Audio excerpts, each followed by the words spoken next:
It was Christmas Eve, and the streets were glowing with lights, laughter, and the fragrance of roasted chestnuts drifting through the frosty air. Shops had just closed, and families were rushing home with bags of last-minute gifts, their faces warmed by the thought of comfort and celebration. But amidst the brightness of the city, in a quiet corner near the park, a young girl sat curled up on a cold bench. Her thin coat did little to protect her from the chill, and her tiny frame shivered with every gust of winter wind. Her hair was unkempt, and her shoes looked worn out, as if they had walked 1,000 roads. She hugged a small stuffed toy, its fur faded, clinging to it as if it were her only friend. Not far away, a man walked hand in hand with his daughter, their footsteps crunching lightly on the snowy ground. He was tall, dressed in a tailored coat, his presence commanding without trying. His name was Michael, a single father who, despite his great wealth and success as a businessman, carried himself with humility. Beside him, his little girl Lily hopped happily, her voice as bright as the bells ringing from a nearby church. "Daddy, look at the lights," she exclaimed, pointing to a house decorated with glittering stars.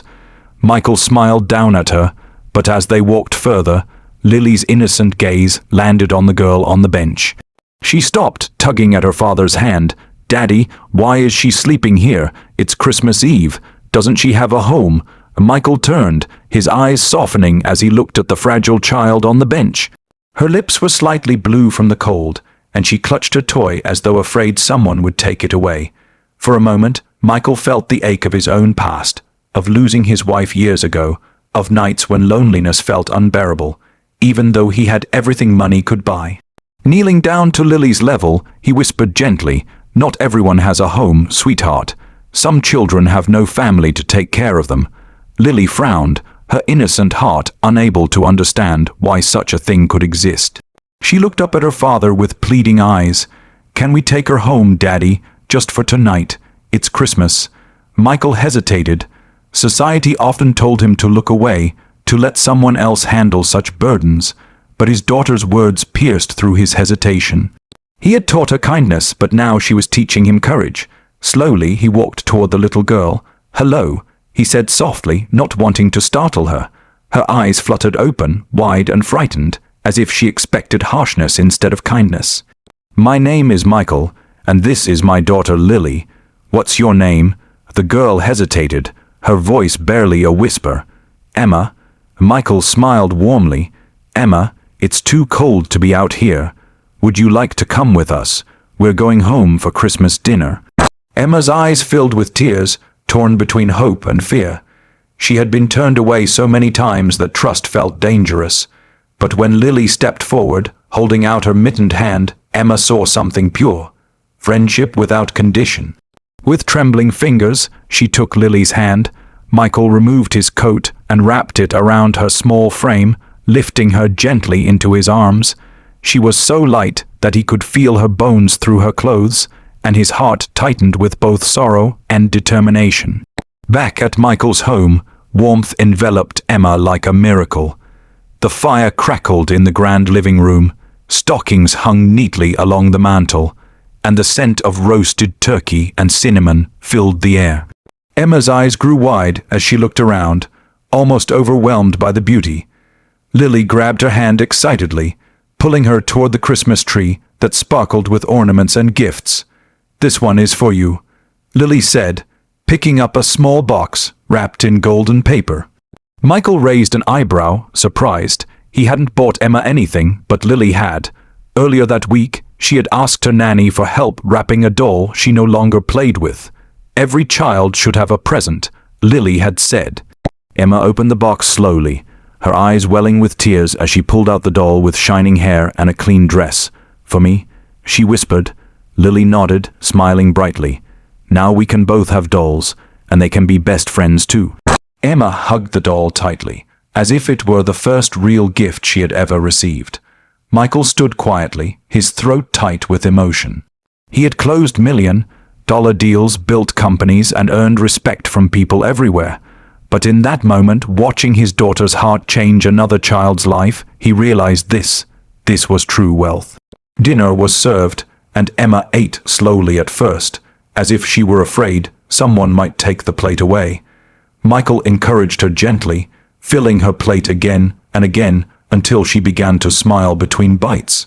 Afterward, they sang carols by the fire, Lily's laughter ringing like bells as she taught Emma the words. For the first time in a long time, Emma felt not like a stranger in the world, but like a child again, safe, loved and wanted. When it grew late, Michael tucked both girls into bed. Lily insisted that Emma sleep in her room, saying, "It's more fun with sisters." Emma lay under warm blankets, her eyes heavy with sleep, but her heart lighter than it had ever been. She whispered, "Thank you," her voice carrying all the gratitude she couldn't put into words. Michael stood at the doorway, watching, his heart swelling with a feeling he hadn't known since his wife passed away: wholeness. That night, as snow fell gently outside, Michael sat by the fire, reflecting. He had taken Emma in for one night, but he knew deep inside it would never just be one night. She had no one, and he had more than enough love and resources to give. Looking at the two stockings hanging on the mantel, he imagined a third. For the first time, Christmas didn't feel like a holiday filled with luxury and tradition.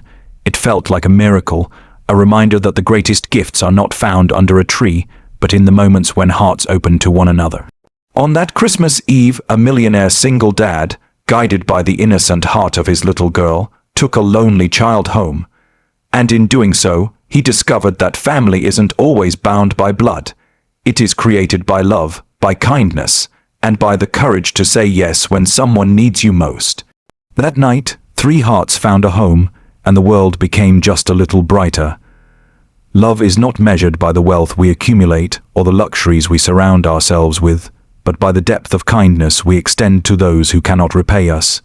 And it is often in the most unexpected moments that the true meaning of love and humanity is revealed. On a cold Christmas Eve, a man who had everything money could provide was reminded by his little girl that the most important riches are not stored in bank accounts or hidden behind the walls of mansions, but live in the act of seeing another human being's pain and choosing to respond with compassion.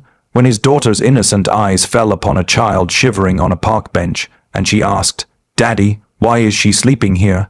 the world shifted, for in that question lay the seed of empathy, the spark that can ignite transformation in lives. That father could have walked away like countless others. He could have whispered explanations about a broken world and hurried his daughter home to warmth and laughter. But instead, he listened to the wisdom of innocence and allowed love to guide his steps. In opening his door to that lonely child, he did not merely offer shelter. He restored dignity, hope, and the belief that kindness still exists. A meal shared, a blanket given, a gift wrapped with sincerity. These are not small gestures. They are miracles in the language of the heart. That night became more than just Christmas Eve. It became a living parable of how one act of compassion can change the trajectory of another's life. The man had spent years building empires and growing richer than most could imagine. Yet in a single evening, he discovered that the wealth of a lifetime means little compared to the smile of a child who had known only hunger, fear, and rejection. His daughter, in her innocence, became the teacher, showing him that family is not merely those who share your bloodline, but those you choose to love, protect, and welcome into your life. In the quiet glow of a fireplace and the laughter of 2 little girls who saw each other as sisters rather than strangers, he found healing for his own grief and loneliness. The keynote of this story is simple yet profound. Life offers us countless chances to turn away, to pass by, to remain comfortable in our own security. But greatness lies in choosing to stop, to see, and to act. Compassion is the wealth that multiplies when shared. It is the only treasure that never diminishes but grows deeper and stronger the more it is given away.